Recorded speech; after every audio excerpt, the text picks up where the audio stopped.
সকলোকে সুপ্ৰভাত। আপোনালোকে সদায় HSLC কুৱেশ্যন পেপাৰ এণ্ড সলিউশ্যনছৰ এটা প্ৰশ্ন আৰু উত্তৰ পাই থাকিব। 2023 কুৱেশ্যনবোৰ একাদিক্ৰমে আলোচনা কৰি আছোঁ। 1 নম্বৰ কুৱেশ্যন নৰ 3 number 1 or 3 cube root 8 plus cube root 27 plus cube root 64ৰ শুদ্ধ মানটো উলিয়াব লাগে। প্ৰথমে 8ৰ মৌলিক উৎপাদক বিশ্লেষণ কৰিম।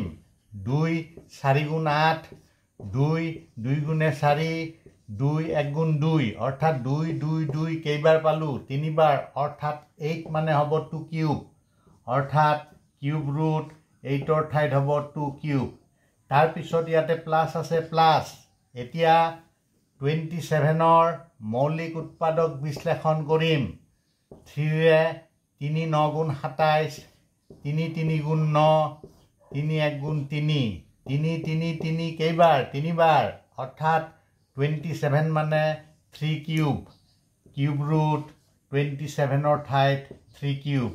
এতিয়া প্লাছ, এইটো প্লাছ, এইটো প্লাছ। এতিয়া 64ৰ মৌলিক উৎপাদক বিশ্লেষণ কৰিম। 2ৰে 64ক হৰণ কৰিলে 32, 2ৰে 32ক হৰণ কৰিলে 16, 2ৰে 16ক হৰণ কৰিলে 8, 2ৰে 8ক হৰণ কৰিলে 4, 2ৰে 4ক হৰণ কৰিলে 2, 2ৰে 2ক হৰণ কৰিলে 1, 2 2 গুণে 4, 2 2 গুণে 4, 2 2 গুণে 4, অৰ্থাৎ 4 কিমান বাৰ পালোঁ? এবাৰ, দুবাৰ, 3 বাৰ। তাৰমানে 64 হ'ব 4 কিউব, অৰ্থাৎ কিউব ৰুট 64ৰ ঠাইত লিখিম 4 কিউব।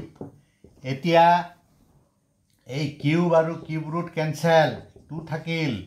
কিউব আৰু কিউব ৰুট কেঞ্চেল, 3 থাকিল। কিউব আৰু কিউব ৰুট কেঞ্চেল, 4 থাকিল। 2 3 আৰু 4 প্লাছ কৰিলে হ'ব 9, অৰ্থাৎ শুদ্ধ উত্তৰটো হ'ব D9। ধন্যবাদ। মোৰ আলোচনাবোৰ ভাল লাগিলে মোৰ চেনেলটো ছাবস্ক্ৰাইব কৰিব পাৰে।